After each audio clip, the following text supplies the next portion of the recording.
ఏడైనా భార్య సర్పంచ్ అయితే భర్తదే పెత్తనం ఉంటుంది. భార్య లీడర్ అయితే భర్తనే మొత్తం వ్యవహారాలు నడిపిస్తుంటాడు. ఇక లేదంటే పేరెంట్స్ లీడర్లు అయితే పిల్లలదే మస్తు హవా ఉంటుంది. గట్నే గుంతకల్ ఎమ్మెల్యే గుమ్మనూరు జయరాం సార్ కొడుకుదే హవా నడుస్తుందట నియోజకవర్గంలో. నేను కూడా చిన్న ఎమ్మెల్యేనే అన్నట్టు సర్కార్ ప్రోగ్రాంలోకి పోయి పెద్ద పీటేపించుకుంటున్నాడట. చూసిరా పోరా ముచ్చటేందో.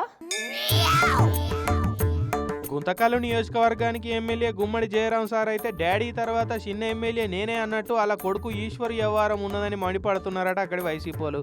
ఈయనకేం హోదా ఉన్నదని ఎంపీడీఓ ఆఫీసుకు పోయి ఎంపీడీఓ కుర్చీలో కూర్చుంటాడని బగ్గుమంటున్నారు.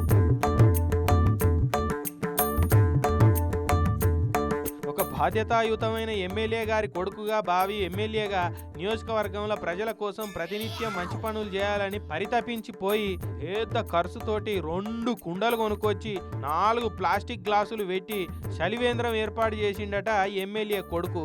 మంది ధూప తీర్చాలనే భగీరథ ప్రయత్నంలో భాగంగా భారీ చలివేంద్రం ఓపెనింగ్కు రిబ్బన్ గుంజే కార్యానికి వేయండిగా.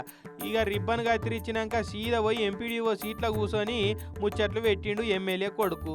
అది చూసి అందరు ముక్కు మీద వేలేసుకున్నారట. ఆయన హోదా ఏంది, ఆయన పదవి ఏంది, ఆయనకున్న తాకత్ ఏంది. ఎంపీడీఓ మేడం కూడా పుసపుస ఆయన రాగానే సార్ సార్ అని లేచి నిలబడి నా కుర్చీలో కూర్చోరని సీటిచ్చుడేంది అని పబ్లికే పరిశాన్ అయినరట. లీడర్లకే కాదు వాళ్ళ వారసులకు కూడా కట్టప్ప లెక్క పనిచేసి ఆఖరికి వాళ్ళకు మీ కుర్చీలు ఇచ్చి మీ ఆత్మగౌరవాన్ని అలా కాళ్ళ కింద దొక్కిస్తున్నారా. అదే సామాన్యుడు సర్కార్ ఆఫీసులలో పోతే కూసొమ్మని నిమ్మలంగా సమాధానం చెప్పే ఓపిక కూడా ఉండదు. కానీ లీడర్ల అడుగులకు మాత్రం మడుగులొత్తుతున్నారని ఆఫీసర్ల వ్యవహారం చూసి ప్రతిపక్షమోలే కాదు జనం కూడా మండిపడుతున్నారట అడిదిక్కు.